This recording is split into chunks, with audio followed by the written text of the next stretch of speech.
تو لہٰذا مسجد بنانے کے 3 مقصد، پہلا یہ ہے کہ مسجد خوبصورت ہو مسجد میں، دوسرا یہ ہے کہ مسجد میں ذکر ہوتا رہے، یعنی عبادتیں ہوتی رہیں،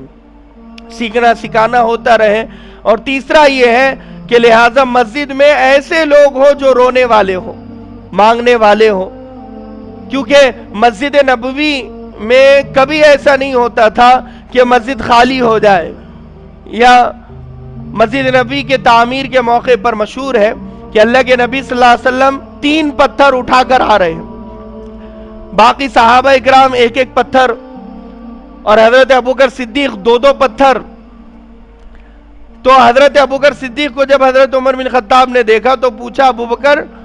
تم اتنی مشقت کیوں کرتے ہو؟ کہا کہ میں چاہتا ہوں کہ میری نیکیاں تم سے زیادہ ہو۔ حضرت ابوبکر صدیق کو حضرت عمر بن خطاب نے بتایا کہ وہاں پر دیکھو کہ میرے اور آپ کے نبی 3 پتھر لے کر مسجد نبوی کی طرف جا رہے ہیں، اللہ کے نبی صلی اللہ علیہ وسلم کے ہاتھ میں 3 پتھر تھے، یعنی مسجد جب بن رہی ہے تو اللہ کے نبی صلی اللہ علیہ وسلم نے اپنے ہاتھوں سے کام کیا ہے۔ اور روایتوں میں یہاں تک ہے کہ چڑیا کی نوک پر جتنا ایک دانہ ہوتا ہے تن کا، تو یہاں پر فرمایا، حضرت ابو ہریرہ کی حدیث ہے، فرمایا کہ اگر کوئی اتنا سا حصہ بھی مسجد کے لیے کوشش کرتا ہے، اتنا سا حصہ بھی مسجد کے لیے کوشش کرتا ہے، تو اللہ تبارک و تعالی 70 سال کی عبادت کا ثواب دیتا ہے۔ کتنی بڑی نیکیاں ہیں کہ جو ہم آج لوٹ سکتے ہیں۔ فرمایا کہ جو اللہ سے محبت کرتا ہے نا، تو اللہ کے گھر سے بھی محبت کرتا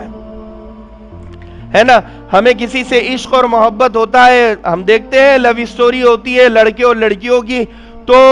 جو لڑکی سے اسے محبت ہوتی ہے نا، تو وہ لڑکی جس دکان پر جاتی ہے وہ بھی اس دکان پر جاتا ہے، وہ لڑکی جن حصوں کو چھوتی ہے وہ ان حصوں کو جمع کرتا ہے، وہ گلاس کو جمع کر رہا ہے، وہ پینسل کو جمع کر رہا ہے، ربر کو جمع کر رہا ہے، اس لیے کہ مجھے اس لڑکی سے محبت ہو، تو لڑکی کے ربر سے بھی محبت ہے، پینسل سے بھی محبت ہے۔ تو مجنو اور لیلا کا بھی واقعہ ایسے ہی ہے، وہ اس کی گلی سے ایک جانور مجنو کے پاس آ گیا، تو مجنو اس جانور کو پیار اور محبت کرنے لگا، سہلانے لگا۔ کسی نے پوچھا کیا بات ہے؟ کہنے لگا یہ اس گلی کا ہے، اسی لیے میں اس کا لاڑ کر رہا ہوں۔ تو میرے بتانے کا مقصد یہ ہے، یہ جو اللہ کا گھر ہے، مسجد ہے،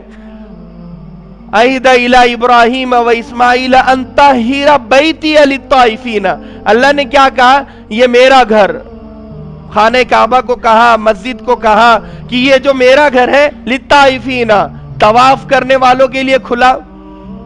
رکوع کرنے والوں کے لیے کھلا، سجدہ کرنے والوں کے لیے کھلا، کوئی بھی آ سکتا ہے، رکوع اور سجدہ کر سکتا ہے اور عبادت کر سکتا ہے۔ تو فرمایا اللہ نے ان مسجدوں کو میرا گھر کہا، تو یہ جو میرا ہے نا، میرا،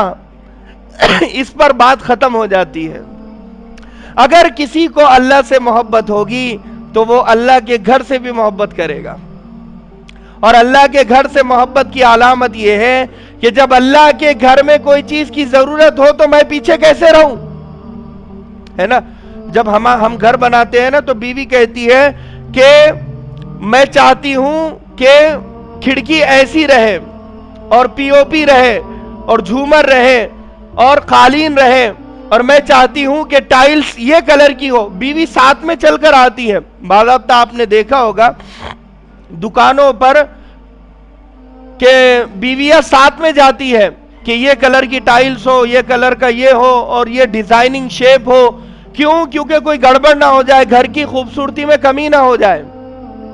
اور یہ میاں صاحب جاتے ہیں اور ہر چیز دلاتے ہیں، اپنے جیب کا پیسہ لگاتے ہیں۔ تو بھئی مسجد میں بھی یہ ہونا چاہیے کہ مسجد کو کیا ضرورت ہے، میں خود چل کر جاؤں دکان پر، ساتھ میں ذمہ دار کو لے لے، امام صاحب کو لے لے، مؤذن صاحب کو لے لے، جو ضرورت ہے بھئی مسجد میں یہ ٹائلز کی ضرورت ہے، بس آپ مجھے حکم کیجئے اور میں اپنے مال کو پیش کروں، جان کو پیش کروں۔ یہ ایک حق ہے، اور مؤذن کا کتنا بڑا احسان ہے۔ میں آخر میں مختصر بیان کروں کہ سب سے بڑی لمبی گردن مؤذن کی ہوگی۔ 3 آوازیں اللہ کو پسند ہیں۔ ایک، مجاہد جب جہاد کے موقع پر اللہ اکبر کا نعرہ لگاتا ہے، نعرے تکبیر کہتا ہے صف میں کھڑے ہو کر، وہ اللہ اکبر کا نعرہ اللہ کو بہت پسند ہے۔ دوسرا، جب حاجی